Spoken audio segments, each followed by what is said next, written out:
اللہ عز و جل قرآن پاک میں ارشاد فرماتا ہے، لوگوں کے حساب کا وقت قریب آ گیا لیکن لوگ غفلت میں ہیں۔ یہ 17ویں پارے کی شروع کی آیت ہے۔ اللہ تعالیٰ یوں فرماتا، اقترب للناس حسابہم، لوگوں کے حساب کا وقت قریب آ چکا، وہم فی غفلت معرضون، اور وہ اترائے ہوئے غفلت میں پڑے ہوئے ہیں، منہ پھیرے ہوئے ہیں۔ لوگوں کو اس بات کا اندازہ ہی نہیں کہ حساب کا دن کتنا سخت ہونے والا ہے۔ میرے عزیزو، جب نبی پاک صلی اللہ تعالیٰ علیہ وسلم نے یہ ارشاد فرمایا کہ میں اور قیامت ایسے ہیں جیسے دو انگلیاں قریب ہیں، 1400 سال پہلے رسول پاک صلی اللہ علیہ وسلم نے یہ فرمایا تھا کہ قیامت اتنی قریب ہے جتنا دو انگلیاں قریب ہیں۔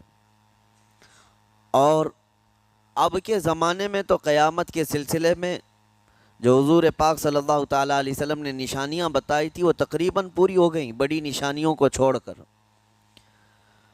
اور یہ بھی حدیث پاک میں ہے کہ اگلا زمانہ اتنی تیز گزرے گا کہ تمہیں اس کا اندازہ ہی نہیں ہوگا، زمانوں پر زمانے آتے چلے جائیں گے۔ یہ جو آخری وقت کی نشانیاں ہیں،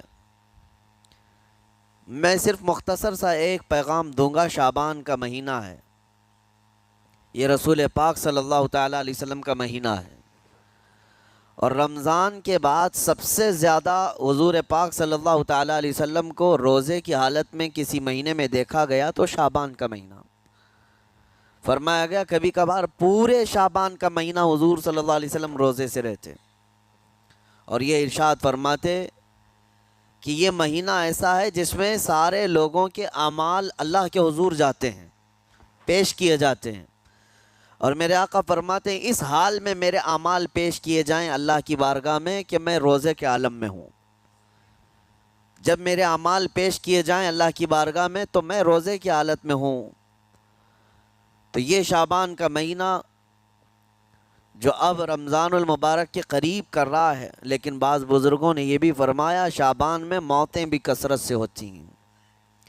لوگوں کا یہاں پر حساب کتاب 15ویں شعبان کو جو اب شب برات آنے والی ہے لکھ دیا جاتا ہے، سال بھر میں کیا کیا ہونے والا ہے، کتنے لوگ جانے والے ہیں۔ کئی لوگوں کی کتابیں بند کر دی جاتی ہیں۔ حدیث پاک میں یہ بھی ہے کہ فیصلہ اللہ تعالیٰ فرشتوں کے حوالے فرما رہا ہوگا، حالانکہ جب ہم ماں کے پیٹ میں تھے تبھی لکھ دیا گیا ہے کہ کتنی عمر ہے، لیکن فرشتوں کو جو ٹرانسفر کیا جاتا ہے سال میں ایک مرتبہ، اگلے سال ان کا کیا کیا ہونا ہے۔ اور حدیث میں ہے کسی کے متعلق فرشتوں کو یہ کہا جا رہا ہوگا کہ فلاں 1 مہینے بعد، 2 مہینے بعد، 1.5 مہینے کے بعد اس کی فلاں وجہ سے موت آئے گی، لیکن وہ بندہ شادی کی تیاری کر رہا ہوگا، وہ بندہ جس کی موت کا آرڈر جاری ہو چکا ہے، فرشتے لے چکے ہیں، وہ اپنے کاروبار کے اور اپنے گھر بار کے بنانے میں مصروف ہوگا، اسے اندازہ تک نہیں ہوگا کہ شعبان کے اس مہینے میں اس کی موت کا پروانہ نکل چکا ہے۔ اسی لیے میں عرض کر رہا ہوں قرآن کی آیت اقترب للناس حسابہم وہم فی غفلت معرضون، اللہ فرماتا ہے لوگوں کا حساب بہت قریب آ چکا جبکہ وہ غفلت میں پڑے ہوئے ہیں۔ اب جس زمانے میں آپ زندگی گزار رہے ہیں یہ اتنی تیزی سے آپ کے اوپر سے گزر جائے گا کہ آپ کو احساس تک نہ ہوگا، بلکہ ایک حدیث کا مفہوم یہ بھی ہے کہ جوان بوڑھے نظر آنے لگیں گے اور بچے جوان نظر آنے لگیں گے۔ وہ دور آئے آج، بچے تو ہمارے جوان ہو ہی چکے ہیں، جو 6 سال کے بچے ہیں، 5 سال کے بچے ہیں، جن کو حقیقت میں بچہ کہا جاتا تھا، اب کے زمانے میں وہ بچے ہی نہیں رہ گئے ہیں۔ 8 سال کے بچے وہ بچے ہی نہیں رہ گئے۔ ساری اسکولوں کے حالات ہمارے پاس آئے دن نئی نئی خبریں آتی ہیں۔ 3ری جماعت کا، 4تھی کلاس کا بچہ خطرناک قسم کے نشوں میں مبتلا ہے جو بڑے بڑے جوان بھی نہیں کیا کرتے تھے۔ تو بچہ کہاں رہا؟ حضور پاک صلی اللہ تعالیٰ علیہ وسلم نے فرمایا تھا بچے جوان لگیں گے اور جوان بوڑھے۔ اور جوانوں کی حالت یہ ہے کہ سارے مزے اپنے بچپن میں اتنے کر لیے کہ جوانی میں طاقت ہی ختم ہو گئی۔ 25 سال کی عمر میں ایسے لگتے ہیں جیسے کہ بڑھاپا آ گیا، کمزوریاں آ گئیں۔ 30 سال پہلے کے دور میں 40 سال کو بھی جوانی کہا جاتا تھا، اب کے دور میں 40 سال تو بڑھاپا ہو گیا۔ 30 سال کی عمر کے بعد آج کے نوجوانوں کے جواب دینے لگ جاتے ہیں۔ اس کی وجہ یہ ہے کہ بچپن میں اپنے آپ کو برباد کر لیا، بچپن میں اپنے آپ کو ختم کر لیا، تو جو بچپنا تھا اس کو جوانی میں بتا دیا، اور جو جوانی ہے وہ بڑھاپے میں۔ اور جو بوڑھے اصل بوڑھے ہیں جن کو 60-70 سال کی عمر ملی ہوئی ہے، یہ اللہ تعالیٰ کی طرف سے ان کے لیے نعمت ہے۔ باقی قیامت کے قریب جو حالات ہیں وہ اس طرح کے ہیں۔ اور مزید میں آپ کو یہ بھی بتا دوں کہ زمانہ ترقی کرتے کرتے تمہیں ایسا سست اور کاہل بنا دے گا کہ تم کوئی کام کے لائق بھی نہیں رہ جائیں گے۔ بہت ساری چیزیں ہم سے رخصت ہو رہی ہیں، ہمیں اندازہ بھی نہیں۔ ابھی کل ہی میں ذکر کر رہا تھا، ابھی 10 سال پہلے 20 سال پہلے جو چیزیں ہمارے آنکھوں کے سامنے موجود تھی وہ اب غائب ہو چکی ہیں۔ خالی وقت اسے ملے تو نشہ بھی یاد آ جائے، خالی وقت اسے ملے تو عورتوں کی طرف میلان بھی بڑھ جاتا ہے، خالی وقت اسے ملے تو اس کو دولت لٹانے اور عیاشی کرنے کی فکر بھی سوار ہونے لگتی ہے۔ اپنے آپ کو وہ کسی چیز میں مصروف کر لے، اور سب سے بہترین مصروفیت کیا ہے؟ اللہ اور اس کے رسول کا ذکر پاک ہے۔ یہ سب سے بہترین مصروفیت ہے کہ تم نے اپنے آپ کو اس میں مصروف کر رکھا تو اللہ تعالیٰ دنیا کی تمام مصروفیتوں سے تمہیں آزاد کر دے گا، برائیوں سے آزاد کر دے گا۔ قرآن میں رب تعالیٰ فرماتا ہے وَقَالُوا حَسْبُنَا اللَّهُ وَنِعْمَ الْوَكِيلُ، جنہوں نے یہ کہا ہمارا رب ہمارے لیے کافی ہے، ہمارا اللہ ہمارے لیے کافی ہے، اور کیا ہی بہترین مددگار ہے، کیا ہی بہترین وکیل ہے۔ جس نے یہ کہا، اللہ فرماتا ہے اس کے فوراً بعد آیت آئی ہے فَانْقَلَبُوا بِنِعْمَةٍ مِّنَ اللَّهِ وَفَضْلٍ لَمْ يَمْسَسْهُمْ سُوءٌ، اللہ ان لوگوں کو اپنی خاص نعمتوں میں لے جائے گا، ایسی جگہ جہاں کوئی برائی انہیں چھو بھی نہ سکے گی۔ جنہوں نے اللہ کی بارگاہ میں یہ کہا حسبنا اللہ ونعم الوکیل، آگے بھی ہے دوسری آیت ہے نعم المولا ونعم النصیر، جس نے یہ کہا اللہ فرماتا ہے ان بندوں کو اللہ اپنی خاص نعمتوں میں لے جائے گا اور فضل میں لے جائے گا، ایسی جگہ لم یمسسہم سوء، جہاں انہیں کوئی برائی چھو بھی نہ سکے گی، کوئی برائی نہ آ سکے گی۔ اسی لیے کثرت سے اپنے آپ کو مصروف رکھو۔ یہ جو محافل ہماری ہو رہی ہیں اللہ کرے کہ ہمیشہ قائم رہیں۔ ہم ہفتے میں ایک مرتبہ ذکر کی مجلس میں آتے ہیں اپنے دل کو اللہ تعالیٰ کی یاد سے معمور کرنے کے لیے۔ ویسے کھانا تو دن میں 3 مرتبہ اور کوئی تو 5 مرتبہ کھاتے ہیں۔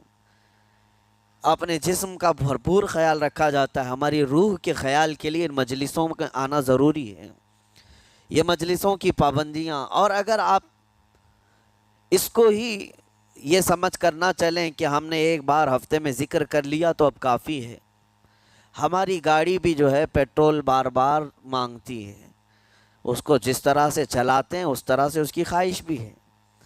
روزانہ گاڑی کو اگر کہیں کھڑی کر رکھیں تو زیادہ پیٹرول نہیں لگے گا، لیکن چلتی رہے تو بار بار پیٹرول کی ضرورت ہے۔ ہم میں سے ابھی کوئی ایسا نہیں ہے جو بستر پر پڑا ہوا ہے، ہر کوئی چل رہا ہے، پھر رہا ہے، دنیا میں مصروف ہے۔ تم اپنے کھانے پانے بھی کر رہے ہو، لوگوں سے ملاقات بھی کر رہے ہو، اس کا مطلب ہے تمہاری گاڑی چل رہی ہے اور اس کو پیٹرول بار بار چاہیے۔ اور یہی جو ایندھن ہے، یہ پیٹرول ہے، اس کا کام یہ اللہ تعالیٰ کا ذکر کرتا ہے۔ تمہارے جسم کو بیلنس رکھنے کے لیے، تمہاری فکروں کو بیلنس رکھنے کے لیے، تمہارے دماغ کو صحیح سلامت ایک نہج پر رکھنے کے لیے یہ ذکر کی محافل قوت دیتی ہیں۔ اگر اس ہفتے میں آپ نے ذکر کیا نہیں ہوا تو آپ اپنے ہی گھر پر سونے سے قبل بستر پر بیٹھ کر کیوں اللہ کا ذکر نہیں کر لیتے؟ 5 منٹ 10 منٹ اس مولا کو پکار کر کے سونے میں کیا حرج ہے؟ لوگ موبائل دیکھتے، گانے سنتے، فلمیں دیکھتے ہوئے سو جاتے ہیں، لیکن اللہ رب العزت کو یاد کر کے سونے والا، میرے عزیزو، قرآن میں مولا فرماتا ہے فَاذْكُرُونِي أَذْكُرْكُمْ، اس کا وعدہ ہے تم مجھے یاد کرو میں تمہیں یاد کروں گا۔ اور اس کی تفسیر میں اللہ تعالیٰ کے اس قول میں، اس فرمان کی تفسیر میں بزرگوں نے فرمایا اللہ کیسے یاد کرتا ہے بندے کو؟ اللہ بندے کو کیسے یاد کرتا ہے؟ جب تم اس کی یاد میں مصروف رہے، اپنے آپ کو بزی کر رکھا، اللہ تمہیں کیسی جگہ یاد کرتا ہے؟ فرماتے ہیں مفسرین کہ بندہ تو لوگوں میں اللہ کو یاد کیا، اور اللہ بندے کو فرشتوں میں یاد کرتا ہے۔ فرشتوں کے درمیان تمہارا ذکر ہونے لگتا ہے کہ فلاں کا بیٹا فلاں آج میرا ذکر کر رہا تھا۔ آج محفل ذکر سے جتنے نکلیں گے اللہ کریم ہمارا ذکر فرشتوں میں ضرور فرمائے گا، فرشتوں میں ضرور ذکر ہوگا کہ فلاں بندہ آج ذکر میں مشغول تھا۔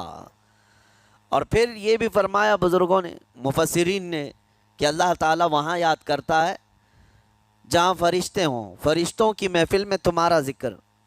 اور اس کے علاوہ یہ بھی فرمایا گیا کہ تم دنیا میں زندگی میں اسے یاد کرتے تھے، اور وہ تمہیں مرنے کے بعد قبر میں یاد کرے گا۔ جب دنیا تمہیں چھوڑ دیتی ہے تب اللہ تعالیٰ تمہیں یاد فرماتا ہے۔ فَاذْكُرُونِي أَذْكُرْكُمْ کا مطلب یہ ہے وہ تمہیں یاد فرمائے گا، لیکن اس کے لیے کثرت سے تم اللہ کو یاد کرو، اللہ کو یاد کرو۔ تو بہرحال میرے عزیزو، قیامت کی نشانیاں جو ہم نے آج مختصر آپ کے سامنے رکھی، وہ بہت تیزی سے تمہارے سروں پر آ رہی ہیں، اور تمہارے ہاتھوں سے بہت سارے کام اب چھن جائیں گے۔ ابھی آپ ترقیات میں خوشی سے بات کرتے ہوئے بیٹھتے ہیں نا، ڈسکس کرتے رہتے ہیں کہ سنا ہے ایسی کار آ رہی ہے کہ وہ اب بغیر ڈرائیور کے چلے گی، روبوٹ سے چلے گی۔ اس کو تو ہم خوشیوں میں ڈسکس کرتے ہیں کہ اچھا ایسا ہونے والا ہے۔ پہلے ایسا تھا کہ موبائل آپ بٹن کے دباتے تھے، کسی نے اگر خبر کر دیا کہ نہیں بعد میں صرف ٹچ کرنے سے آتا ہے تو آپ کہتے اچھا ایسا بھی آنے والا ہے۔ لیکن آپ کوئی کہے تو آپ کو کوئی تعجب نہیں، ٹچ اسکرین، کوئی تعجب کی بات نہیں، بنا ڈرائیور کے گاڑیاں آ جائیں گی۔ اس طرح ہوتے ہوتے نظام زندگی اس قدر بدل جائے گا، اس قدر بدل جائے گا۔ آج میری یہ بات نوٹ کر کے رکھ لیں، زندگی باقی رہی تو 10 سال بعد انشاءاللہ ہم ملاقات کریں گے، اگر اللہ نے زندگی باقی رکھی، اور اس کے بعد پھر ہماری یہ باتیں میچ کر کے دیکھیں کہ کیا کیا ہوا ہے اور کیا کیا دنیا بدل چکی ہے۔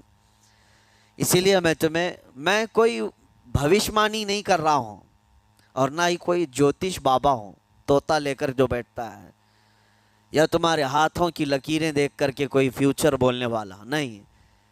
مصطفیٰ کریم صلی اللہ تعالیٰ علیہ وسلم کی احادیث سے جو قیامت کے قریب ہونے والے، رونما ہونے والے واقعات ہیں، میں ترجمانی کر رہا ہوں حضور کی حدیثوں کی، اس لیے کہ ہمیں پتہ ہے دنیا کے سارے سائنسدان جھوٹ بول سکتے ہیں، مدینے والے کی بات جھوٹ نہیں۔ میرے آقا صلی اللہ تعالیٰ علیہ وسلم کا فرمان جھوٹا نہیں ہو سکتا۔ اس لیے اگلا دور جو آ رہا ہے وہ بڑا سخت ترین ہے۔ اب آپ دیکھیں، محنت سے عاجز، ہر چیز سے محنت سے تمہیں نکال لینا ہے۔ میں نے تو لکھنے پڑھنے کی ایک مثال دی کہ تمہارے ہاتھوں سے قلم چلا جائے گا، تمہارے پاس سے کتابیں جو پرنٹ ہوتی تھی یہ بھی چلی جائیں گی، بس تم موبائل میں آڈیو کتابیں سنتے رہو۔ اور دور تو ایسا ہوگا کہ کچھ لکھنا بھی ہے، وہ بھی ابھی آ ہی چکا ہے، وائس کمانڈ جو ہوتا ہے اس کو بولو وہ لکھ کر کے دے دے گا۔ تم اس میں موبائل میں جو بولو گے وہ ٹائپ بھی ہو جائے گا۔ تو جب آپ کے بولنے سے سب لکھ بھی جاتا ہے تو قلم اٹھانے کی ضرورت کیا ہے؟ قلم چھوٹ گیا تمہارے ہاتھ سے، یہ سب چیزیں چھوٹ جائیں گی۔ آگے اب دور کے متعلق پیشین گوئیاں بعض سائنسدانوں نے یہ بھی کی ہیں کہ بچے پیدا کرنے کے لیے شادی ہونا بھی ضروری نہیں۔ یہ دنیا کا پلان ہے، یہ میں فطرت خداوندی کو نہیں بتا رہا، اللہ کے قانون کے خلاف ہے، لیکن دنیا یہ بھی چاہتی ہے کہ شادی کی بھی ضرورت نہیں، بچے ہم لیب میں پیدا کریں گے، لیبارٹری کے اندر ماں کی جیسے رحم دانی ہوتی ہے، بچہ دانی، آرٹیفیشیل اس کو تیار کر کے اس کے اندر کسی مرد کے نطفے کو رکھ کر اس کو وہیں پروان دیا جائے گا۔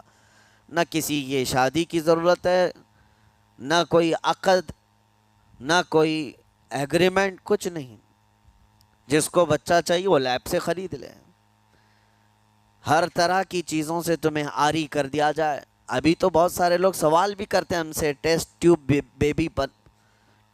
بیبی کے متعلق، جس کو بچے نہیں ہو رہے ہیں، کیا وہ اس طرح سے ٹیسٹ ٹیوب بیبی سے، جو آج ایک طریقہ کار ہے، بچے پیدا کر سکتے ہیں یا نہیں؟ اس کے کئی طریقے ہیں سائنس میں، کہ اسی مرد کا نطفہ اسی کی عورت میں رکھ کر کے اس کو پروان دیا جائے، اور بعض دوسرے طریقے کہ کسی دوسرے کا لا کر اس کی عورت میں رکھ دیا جائے۔ یہ تو سراسر حرام ہے، زنا ہے۔ لیکن ائمہ اکرام، فقہاء اکرام نے حلال رشتے کے اندر ہی مرد اور عورت جو شادی شدہ ہیں ان کو بھی اس طریقے سے بچہ حاصل کرنے کی اجازت نہیں تھی، وہ ناجائز ہے، ناجائز ہے۔ بچے دینا یہ اللہ کی شان ہے۔ حضرت ابو ہریرہ رضی اللہ تعالیٰ عنہ حضور صلی اللہ علیہ وسلم کی بارگاہ میں حاضر ہوئے، عرض کرتے ہیں عرب والے لوگ عزل کرتے ہیں یا رسول اللہ، یعنی بچے نہ ہونا نہیں چاہیے کسی کو، تو پریکاشن لیتے تھے وہ لوگ، اس کا طریقہ کار ان کا الگ تھا عربوں کا، وہ انزال نہیں کرتے، اس سے پہلے جدا ہوتے۔ حضرت ابو ہریرہ رضی اللہ تعالیٰ عنہ نے حضور کی بارگاہ میں پوچھا کہ ایسا کیا کرنا کیسا ہے؟ نبی پاک صلی اللہ تعالیٰ علیہ وسلم نے ارشاد فرمایا اگر رب تبارک و تعالیٰ چاہے تو بھی بچے عطا کرے گا، کوئی عزل کر لے الگ ہو جائے، اگر مولا کو دینا ہو تو اس حال میں بھی اللہ تعالیٰ بچے عطا کرے گا۔ جو مولا بغیر باپ کے عیسیٰ پیدا فرماتا ہو، تو بہرحال میں بات الگ نہ چلی جائے اس لیے عرض کر رہا ہوں کہ اگلے دور میں سارے کام کاج تمہارے ہاتھوں سے نکل جائیں گے، عاری کر دیا جائے گا اور تمہیں سست اور کاہل بنا دیا جائے گا، اور جب بندے کے پاس کوئی کام ہی باقی نہ رہے تو اس کا دماغ شیطانی بن جائے گا، اور شیطان اس کو ہانکتا رہے گا صبح سے شام تک، شام سے صبح تک۔ اور میں آپ کو بتا دوں دنیا یہ چاہتی ہے کہ رات کو دن بنا دے، یعنی کوئی رات کا تصور ہی نہ رہے، نہ اندھیرا ہے نہ ہی کوئی اس طرح کی تاریکی، بلکہ پورا ٹوٹل 24 آورس ایسا ہی اجالا دکھنا چاہیے، تمہاری نیندیں ختم ہو، کسی کے لیے بھی اندھیرا ہو گیا چلو سوئیں۔ یہ اللہ کے جتنے نظام ہیں اس سے یہ دنیا چھیڑ چھاڑ کرنے کی کوشش کر رہی ہے۔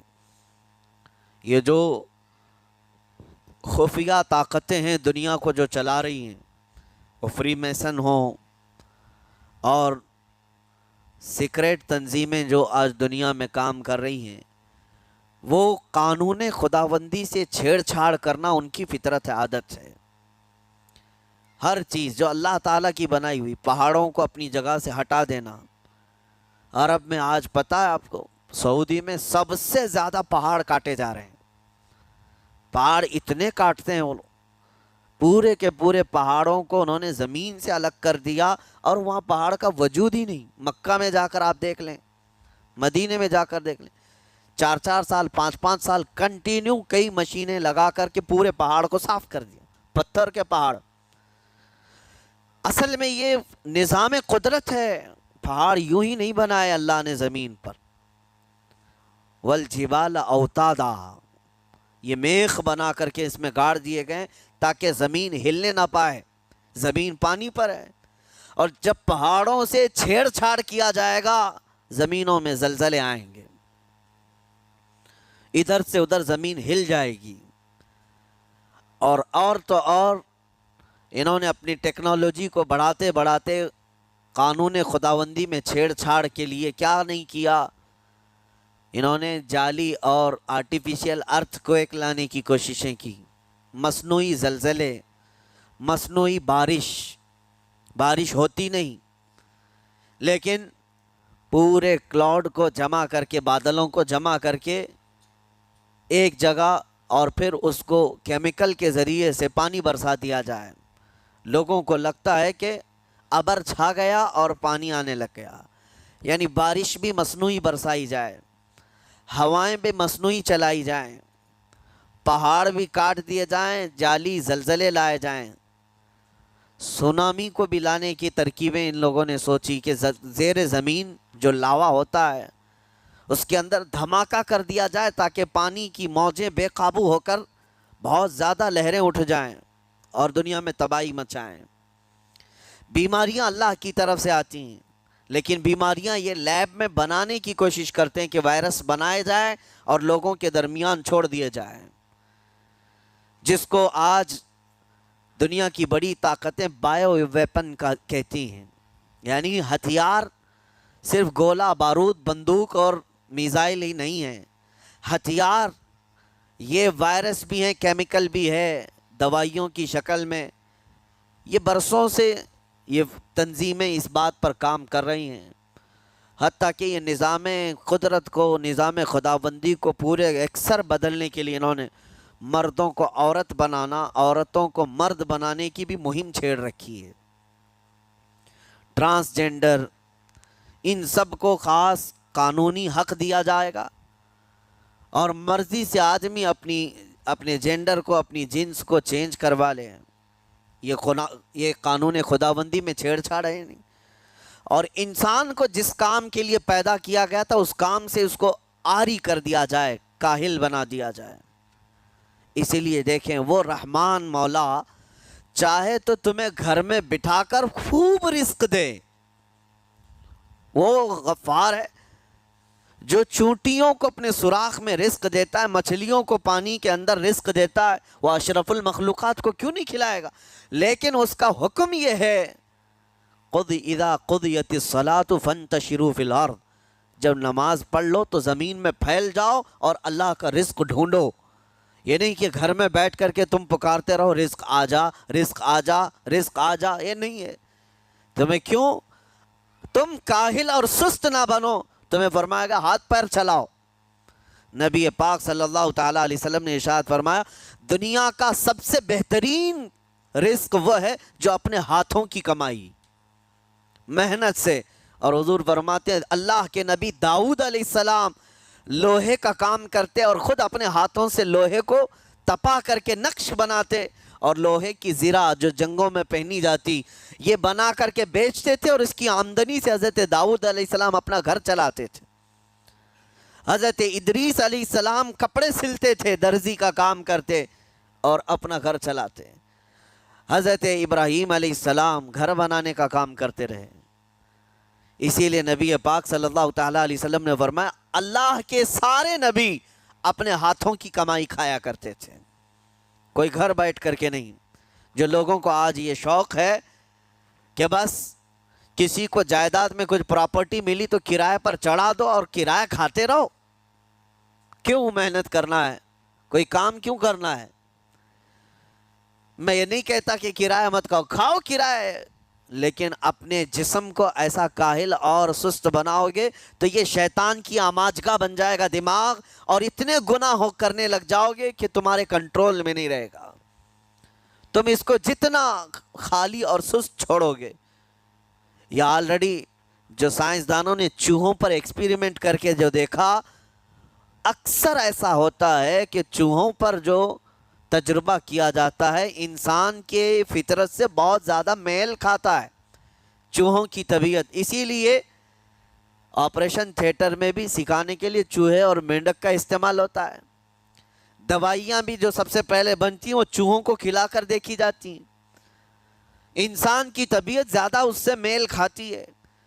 تو جو چوہوں کو ساری سہولیات دے دی گئی تھی تو وہ آپس میں شہوت میں مبتلا ہو گئے اور ایک دوسرے کا قتل کرنے لگے. یہی حال انسانوں کا بھی ہوگا. جب ان کو ساری سہولیات ایک جگہ مل جائیں گی تو یہ ایک دوسرے کا قتل شروع کر دیں گے.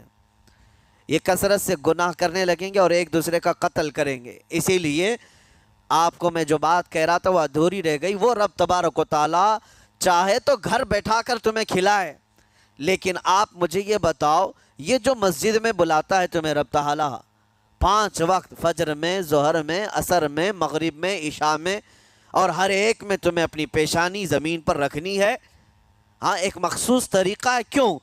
اللہ کریم کیا تمہارے ان اعمال کا محتاج ہے؟ محتاج ہے رب تعالیٰ کہ تم جتنے سجدے کرو گے اس کا پاور بڑھے گا، اس کی طاقت بڑھے گی، تمہاری عبادتوں سے اس کے خزانے بڑھیں گے؟ کچھ نہیں ہونا ہے، وہ بے نیاز ہے، اللہ الصمد، وہ بے نیاز ہے۔